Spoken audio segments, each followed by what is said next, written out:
The glass feels icy against my skin today. I press my palm to the pane and watch the mist from my breath cloud the view of the valley.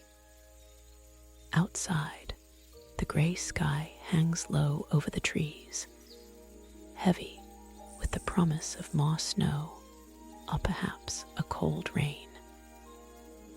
It feels as though the entire world is holding its breath in this brittle season.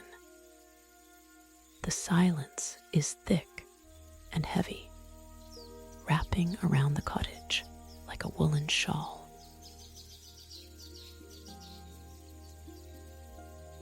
My wooden chair groans as I settle into the thick padding.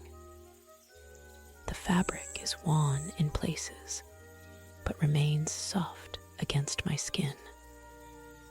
A small fire crackles in the hearth, throwing orange light across the old floorboards and warming my toes.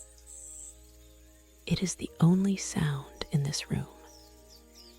The heat is a welcome change from the damp air that creeps under the door.